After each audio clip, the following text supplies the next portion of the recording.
같이 한번 데살로니가 전서 5장 23절부터 오늘 28절까지의 말씀입니다. 데살로니가 전서 5장 23절부터 28절까지, 데살로니가 전서 5장 23절부터 28절까지의 말씀입니다. 네, 우리가 데살로니가 전서를 지금 계속해서 묵상해 왔는데 이제 마지막 시간입니다. 네, 데살로니가 전서 5장 23절부터 28절 우리 함께 한 목소리로 합독하겠습니다. 평강의 하나님이 친히 너희를 온전히 거룩하게 하시고 또 너희의 온 영과 혼과 몸이 우리 주 예수 그리스도께서 강림하실 때에 흠없게 보존되기를 원하노라. 너희를 부르시는 이는 미쁘시니 그가 또한 이루시리라. 형제들아, 우리를 위하여 기도하라. 거룩하게 입맞춤으로 모든 형제에게 문안하라. 내가 주를 힘입어 너희를 명하노니 모든 형제에게 이 편지를 읽어주라. 우리 주 예수 그리스도의 은혜가 너희에게 있을지어다. 아멘. 네, 여러분 혹시 꿈은 이루어진다, 꿈은 이루어진다라는 말 혹시 들어본 적 있는지 모르겠습니다. 혹시 들어본 적 있으세요? 네, 꿈은 이루어진다. 아마 여기 있는 사람들 대체로 다 초등학교 다닐 때 있었던 일일 것 같은데요. 2002년 월드컵, 저 그때 대학교 1학년이었는데 아주 그냥 최고의 대학교 1학년을 보냈는데, 하여튼 2002년 월드컵 4강전 카드 섹션의 그 슬로건이 바로 꿈은 이루어진다였어요. 그런데 월드컵 1승이 목표였거든요. 그때만 해도 1승만 해보자, 우리 진짜 꿈에 그리던 1승이었는데, 그 월드컵 1승이 목표였던 대한민국 축구팀에게 4강은 뭐 그야말로 꿈이잖아요. 꿈. 1승도 꿈인데 꿈 중에 꿈이었습니다. 그런데 그 꿈이 이 2002년 월드컵 때 이루어진 것이에요. 얼마나 감격스러웠겠어요? 저도 뭐 그 인파 중에 그 시청 광장에 여러분 모르죠? 네. 그 시청 광장에 앉으려면은 6시간을 기다려야 됐어요. 그 열정으로 내 간다 그래. 네. 근데 지치지 않게 해주더라고. 계속해서 뭐 공연도 하고 뭐 해가지고 어찌됐든 간에 그 꿈이 이루어진다라는 말이 그냥 저는 월드컵 4강의 어떤 슬로건이었고 또 그 감격스러운 순간에 나왔던 문구였기 때문이 아니라, 그것과 관계없이 저는 굉장히 그 문구만 봐도 가슴이 뛰거든요. 그래서 그런지 모르겠는데 이 강준민 목사님이라는 분이 쓰신, 되게 오래됐습니다. 오래된 책인데요. 그 꿈꾸는 자가 오는도다라는 책이 있어요. 그 책에 보면 이런 말이 있습니다. 꿈은 미래를 창조하는 재료입니다. 꿈을 꾸는 것은 사람이지만 그 사람을 만들어 나가는 것은 그가 꾸고 있는 꿈입니다. 그러므로 꿈꾸는 자는 위대합니다. 그러니까 꿈이 그 사람을 만들어 나간다. 그렇기 때문에 꿈은 미래를 창조하는 재료이다라고 이야기하는 것이거든요. 꿈은 이루어진다라는 슬로건과 너무 잘 맞는 부분인 것 같아요. 사랑하는 우리 청년 여러분, 여러분은 어떤 꿈을 갖고 계신가요? 여러분 어떤 꿈이 있으세요? 꿈이 명확하게 있다라는 사람도 있을 거고 아직 꿈을 찾습니다라는 사람도 있을 것입니다. 그런데 이 꿈이 하나님에게 있다면, 하나님에게도 꿈이 있다면 여러분 어떨까요? 하나님에게 꿈이 있다. 저는 데살로니가 5장 23절을 보면서 하나님에게도 꿈이 있다라는 생각을 좀 하게 되었습니다. 이 수련회 기간 동안에 우리가 함께 살펴본 것처럼 23절에 보면은 평강의 하나님이 친히 이렇게 시작하잖아요. 하나님께서 친히 무언가 하셔야 할 만큼 의지를 갖고 해야 할 일이 있었다라고 하는 거예요. 하나님이 친히. 이 하나님이 친히라고 하는 그 말에는 그렇기 때문에 하나님께서 원하시는 어떤 것, 하나님께서 원하시는 어떠한 것이 있다라는 그 의미가 있다라는 얘기예요. 하나님의 원하심. 저는 이것이 바로 하나님의 꿈이라는 생각이 들었습니다. 하나님이 원하시는 것이 하나님의 꿈일 것이다. 자, 그렇다면 하나님의 꿈이 무엇일까라는 질문이 우리에게 생기잖아요. 과연 하나님의 꿈이 무엇일까? 여기서 바울이 하나님을 무엇이라고 소개하냐면요, 평강의 하나님이라고 소개합니다. 저는 거기에 그 의미가 있다고 생각해요. 하나님의 꿈이, 하나님의 평강이 사라진 이 땅입니다. 이 땅 가운데 하나님의 평강이 사라졌어요. 그렇기 때문에 이 하나님의 평강이 사라진 이 땅에 하나님의 평강을 회복하는 것이 평강의 하나님의 친히 이 땅에 오셔야 했던, 그러니까 하나님의 꿈이라고 하는 것이죠. 다시 정리하면 하나님의 평강이 사라진 이 땅 가운데 하나님의 평강을 회복하는 것, 그것이 바로 하나님의 꿈입니다.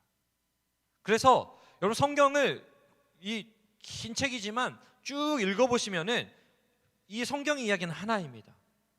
이 땅이 잃어버린 하나님의 평강을 회복하는 이야기예요. 그 평강을 아까 기도할 때 우리 희정이가 얘기했지만 그것을 가리켜서 샬롬이라는 히브리어를 우리가 보통 사용하죠. 그래서 그 이스라엘 사람들이 샬롬하고 인사하잖아요. 그 인사는 그냥 안녕 하는 상투적인 의미가 아니라 하나님의 샬롬, 진정한 평강이 이 땅 가운데 그리고 너의 삶 가운데 임하기를 원한다라고 하는 굉장히 어떤 가슴 깊은 어떤 고백인 것이죠. 어둠으로 가득해서 그야말로 어둠과 같은 이 세상에 모든 어둠과 두려움 그리고 혼란이 사라지고 하나님께서 주시는 진정한 의미에서의 평강, 즉 샬롬이 이루어지는 것, 이것이 바로 하나님의 꿈이에요. 하나님의 꿈이 뭐라고요? 이 땅 가운데 샬롬이 이루어지는 것. 아주 심플하게 설명하면 하나님의 꿈 이퀄 뭐예요? 샬롬. 하나님의 꿈이 뭐라고요? 샬롬입니다. 샬롬. 그래서 이 시간에도 샬롬을 누리는 분들이 있을 수 있어요. 저의 설교로 인해서. 그 엊그저께 우리 훈키즈 언더블루 그거 하는데 뭐죠? 성경을 쓰면은 뭐가 없어지더라? 불면증이 없어지더라. 네, 설교를 들으면 불면증이 없어지기도 합니다. 네. 자, 어쨌든 간에 샬롬이 바로 하나님의 꿈이에요. 이사야서 11장에 보니까 이런 얘기가 나옵니다. 이리가 어린 양과 함께 살며 표범이 어린 염소와 함께 누우며 송아지와 어린 사자와 살찐 짐승이 함께 있다. 어린 아이에게 끌리며 그들이 어린 아이에게 끌리며 암소와 곰이 함께 먹으며 젖 먹는 아이가 독사의 구멍에 장난하며 젖된 아이가 독사의 굴에 손을 놓는 장면, 이것이 바로 샬롬의 상태예요. 우리는 이 샬롬의 상태가 임한 그 세상을 가리켜서 뭐라고 표현하죠? 하나님 나라라고 표현합니다. 이사야 선지자가 이 이야기한 것을 통해 보는 것처럼 하나님의 통치 아래에서 모두가 참된 평강을 누리는 상태, 하나님의 통치가 바르게 구현되는 그곳, 그것이 바로 하나님 나라예요. 그래서 찬양 중에 그 주님의 나라에서라는 찬양이 있거든요.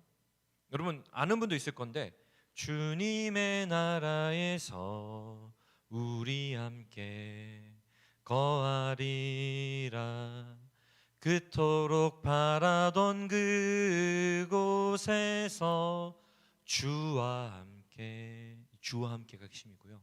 그 다음이 사자와 어린 양이 함께 놀며 뒹구는 곳, 어린이 독사굴에 손 넣어도 물지 않는 그곳, 그래서 우리가 함께 거하는 그곳, 그것이 어디예요? 하나님 나라. 이런 개념이 교회만 있는 것은 아닙니다. 이런 세상을 가리켜서 뭐라고 얘기하냐면요, 유토피아라고 합니다. 들어보셨잖아요.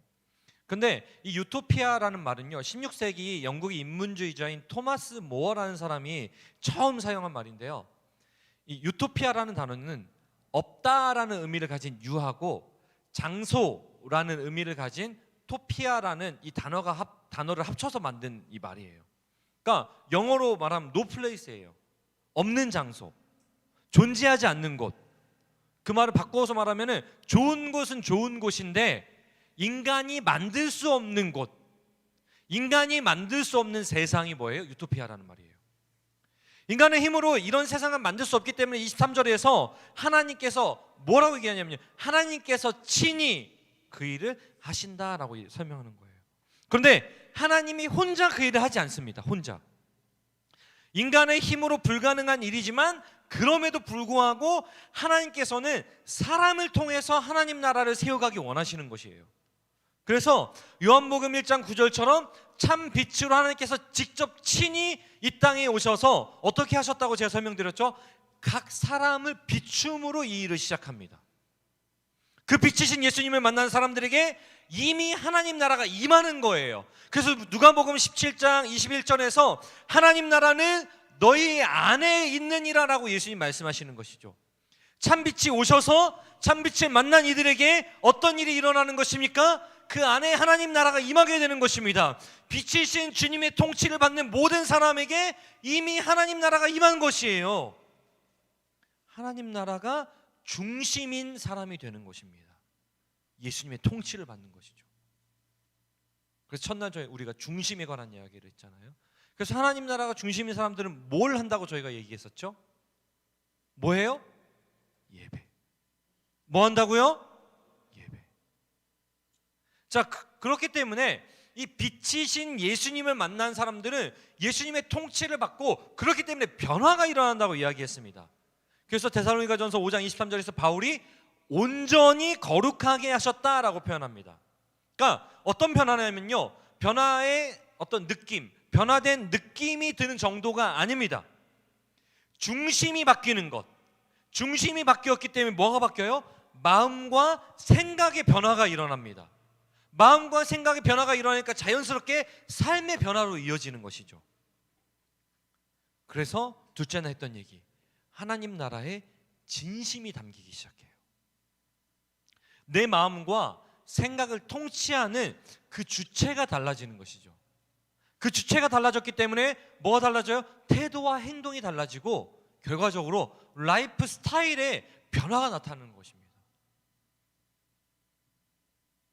그래서 어제 저녁에 만났던 그 3명의 지체들, 주저없이 봉사하고 주저없이 말씀을 붙들고 주저없이 복음을 전하는 사람들이 되는 것이잖아요. 공식적으로, 그래서 공식 질문으로 어제 우리가 당신에게 진심이란? 이 질문 했잖아요. 당신에게 진심이란? 이렇게 물어보니까 대부분 이렇게 대답하더라고요. 고민하지 않는 것. 고민하지 않는 것. 이 공통적인 대답이었어요. 고민하지 않고 순종할 수 있는 삶, 고민하지 않고 봉사하고 말씀을 붙들고 고민하지 않고 복음을 전하는 삶으로 변화되어지는 것. 그러다 보니까 하나님 나라에 담긴 그 진심과 하나님 나라로 인한 어떤 변화가 드러나게 되는 것입니다. 어느 정도로요? 다른 사람들이 알아챌 만큼. 저희가 어제 이 3사람 정하는 거 어렵지 않았습니다. 뭐 누구 할까요? 바로 이 3사람 그냥 나오더라고. 나는 막 엄청 찾아야 되나, 막 내가 누구를 또 추천해야지 막 고민했는데 추천도 하기 전에 이미 막 이 사람들이 해야 된다고 막. 그래서 마태복음 5장 14절에서 예수님께서는 이렇게 말씀하십니다. 너희는 세상의 빛이라. 근데 그 빛은 산 위에 있는 동네가 숨겨지지 못하게 만드는 그런 빛이다. 예수님을 닮은 작은 빛으로 살아가게 되는 거예요. 어제 만났던 3사람만 특별한 사람이 아니잖아요. 오늘 이 자리에 모여있는 우리 모두가 다 그렇게 살아가고 있다, 저는 확신합니다. 왜요? 그리스도의 빛으로 말미암아 우리는 변화를 받은 사람들이기 때문에 그래요. 그 변화를 받은 사람들은 하나님 나라의 진심이 되는 것입니다. 근데 이렇게 진심이 되어서 빛을 발하는 삶이 조금 자동적으로 이루어졌으면 좋겠는데 아쉬운 점이 있다면 이게 저절로 안 된다는 거예요. 어떻게 해야 될까요? 하나님 나라에 전심을 다해야 됩니다. 뭐 해야 된다고요? 전심. 우리를 친히 찾아오신 빛이신 주님을 만나 그분의 통치를 받는 것으로 시작해요. 그렇게 하나님 나라가 중심이 되고 하나님 나라의 진심이 담기고 하나님 나라에 전심을 다하는 것입니다. 중심, 진심, 전심. 어제 전사님하고 얘기하는데 저 자꾸 막 중심, 진심, 중식, 준식 막 저한테 중식이라고 자꾸. 그래서 점심 사줬어요. 중심, 진심, 전심으로 그 빛을 발하는 삶을 위해 꿋꿋하게 걸어 나아가는 것, 전심으로 빛을 발하는 삶을 위해서 꿋꿋하게 걸어 나아가는 것, 그렇게 전심으로 나아갈 때 그 진심이 변하지 않고 흔들리지 않는 거예요. 바울이 이 일이 쉽지 않을 거라고 예상을 했습니다. 우리의 진심이 외면당할 것이라고, 우리의 진심이 흔들릴 것이라고, 우리의 진심이 힘을 잃을 수 있을 것이라고 바울이 예상했던 것 같아요. 바울이 데살로니가에서 당한 일, 또 데살로니가 교회가 처한 현실을 생각하면 충분히 공감이 됩니다. 그래서 바울이 오늘 이렇게 기도하고 있어요. 23절에 보니까요, 너희 온 영과 혼과 몸이 우리 주 예수 그리스도께서 강림하실 때 어떻게 되기를? 흠없게 보존되기를 원하노라. 무슨 말입니까? 끝까지 지켜주시기를 기도하는 거예요. 전심으로 달려갈 수 있기를 기도하는 것입니다. 또 25절에서 우리를 위하여 기도하라 기도 요청을 합니다. 26절에서 거룩하게 입맞춤으로 모든 형제에게 문안하라. 정리하면 격려하라는 말입니다. 격려하고 기도할 것을 권면합니다. 사랑하는 여러분, 우리는 예수님을 만나서 변화를 경험하고 그분처럼 살려고 합니다. 그런데 생각보다 그 진심이 쉽게 꺾이고 흔들리더라라는 것이에요. 오늘 말씀에서 들었던 것처럼 가룟유다처럼 돈이나 탐욕 때문에 흔들리기도 하는 거예요. 베드로처럼 사람들의 시선에 흔들리기도 하는 것입니다. 그리고 때로는 이유 없이 꺾이고 흔들리기도 하더라는 거예요. 상황이나 감정, 내 연약한 의지에 흔들리지 않으려면 그것은 하나밖에 없어요. 전심을 다해야 돼요. 구약 성경에서는 제가 보니까 열왕기하 20장 3절에서는 히스기야 왕에게, 역대하 17장 5절에서는 여호사밧 왕에게 이 전심이라는 단어가 쓰이거든요. 이 전심이라는 단어 어떻게 쓰이냐면요, 이 두 왕에게 우상을 다 부숴버리고 하나님만을 바라보는 상태를 설명할 때 전심이라는 단어를 사용했어요. 내 중심에 빛이신 주님만 바라보며 그렇게 주님께서 진심을 담으라고 보여주신 것들만 바라보는 것, 빛이신 주님만 바라보고 그 빛이신 주님께서 비춰주신 그것만 바라보는 것, 그게 바로 전심이에요. 다른 것 바라보지 않은 것입니다. 그러려면 어떻게 해야 되냐면요, 이 질문을 계속 던져야 돼요. 어떤 질문이요? 어떻게 하나님 나라를 구현할까? 어떻게 이 땅 가운데 하나님 나라를 구현할까? 어떻게 내 삶 속에 하나님 나라를 구현할까? 어떻게 내 안에 하나님 나라를 구현할까? 어떻게 하면은 내가 일하는 그 직장 가운데 하나님 나라가 이루어질 수 있을까? 어떻게 하면은 내가 매일 만나는 우리 가족들에게 하나님 나라를, 가족들과 함께 하나님 나라를 구현할 수 있을까? 어떻게 내 안에 하나님 나라가 구현될 수 있을까? 이 질문을 계속해서 던지며 살아가는 거예요. 왜 그렇습니까? 하나님의 꿈은요, 하나님 나라의 전심인, 온통 그 마음이 쏘여져 있는 우리의 걸음을 통해서 이루어지기 때문에 그렇습니다. 이런 우리의 걸음은 그러나 결코 단지 우리의 애씀으로 끝나지 않을 거예요. 결코 우리의 애쓰는 그 행위, 그것으로 끝나지 않을 것입니다. 28절에서 바울은 이렇게 고백합니다. 내가 주를 힘입어 너희를 명하노니 모든 형제에게 이 편지를 읽어주라. 우리말 성경에서는 읽혀지도록 하라라고 번역하는데요, 데살로니가 교회 성도들이 이 편지의 내용을 알게 하라라는 바울의 말이에요. 공동체의 모임에서 읽어주고 모두 다 읽을 수 있도록 하라는 거예요. 그래서 그냥 성경 읽게 해라 뭐 이런 뜻이라고 우리가 쉽게 생각할 수 있어요. 근데 여기에 저는 읽어주라, 읽혀지도록 하라라는 단어에 뭔가 마음이 담겼어요. 의미심장하게 다가왔습니다. 이 편지가, 이 성경책이 실제로 읽혀지는 것만큼이나 그 내용이 읽혀지도록 할 수 있겠다라는 생각이 든 거예요. 그 내용이 읽혀지게 만들 수 있겠다라는 생각이 들었던 것입니다. 데살로니가 교회 성도들뿐만 아니라 오늘 성경을 읽고 들어 볼 수 있는 그 사람들뿐만 아니라 모든 사람에게 읽혀지도록 할 수 있다라는 것입니다. 뭐예요? 먼저 이 편지를, 먼저 이 글을 읽은 사람들의 삶, 이 편지를 읽은 사람들의 모습에 달려 있다는 거예요. 하나님 나라가 중심이 되어 살아가고, 하나님 나라의 진심이 되어 살아가며, 하나님 나라의 전심으로 나아가는 삶을 살아간다면 수많은 사람들이 그 삶을, 그 모습을 편지로 읽게 될 것입니다.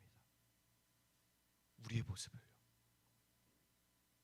고린도후서 3장 2절에서 바울이 이렇게 얘기했어요. 너희는 우리의 편지라. 너희는 우리의 편지라.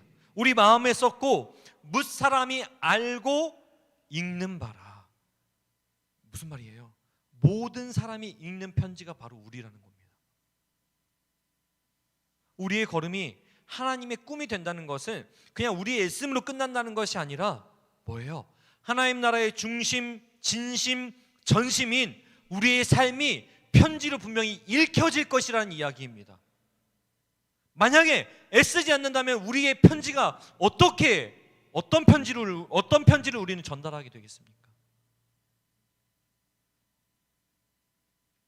만약에 우리 안에 하나님 나라가 이루어지지 않는다면은 어떤 편지로 읽혀지겠냐 하는 것이에요. 사랑하는 여러분은 오늘 어떤 편지로 여러분의 가족들에게, 직장에서, 여러분 만나는 사람들에게, 또 세상 사람들에게 읽혀지고 있습니까? 또 여러분 스스로 여러분이라는 편지를 봤을 때 여러분 어떻게 읽혀지십니까?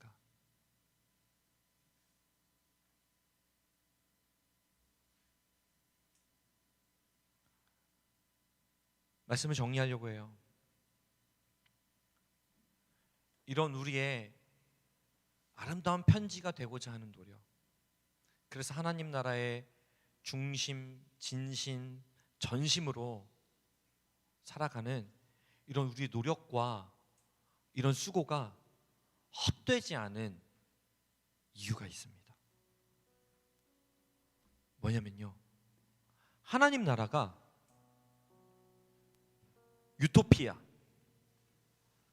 존재하지 않는 그러나 좋은 곳, 이상향이 되지 않는 이유가 있어요. 우리의 수고도 하나님 나라도 그렇게 되지 않는 이유가 있습니다. 무엇입니까?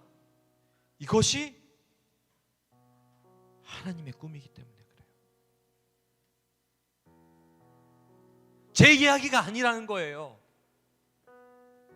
성경에 써 있는 그냥 글자가 아니라는 거예요. 하나님의 꿈이라는 거예요.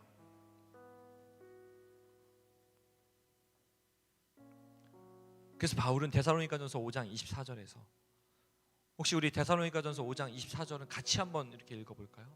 24절 함께 읽어봅시다. 너희를 부르시는 이는 미쁘시니 그가 또한 이루시리라. 한 번 더.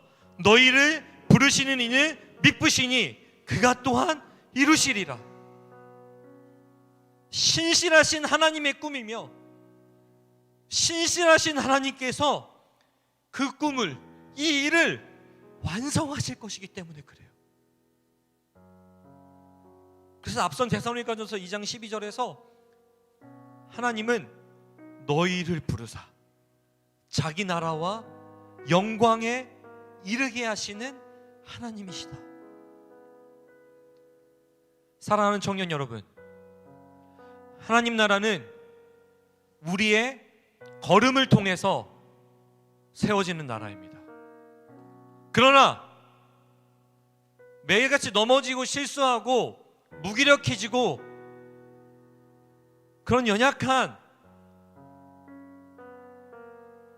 그런 우리의 애씀에 불과한 것이 아니라 그것이 하나님의 꿈이기 때문에, 그 우리의 걸음이 하나님의 꿈이기 때문에 부르신 그가 또한 이루실 것입니다. 우리를 부르신 하나님께서 그 일을 이루실 것입니다. 오늘도 우리가 하나님 나라의 중심, 진심, 전심으로 살아갈 소망이 바로 여기에 있습니다.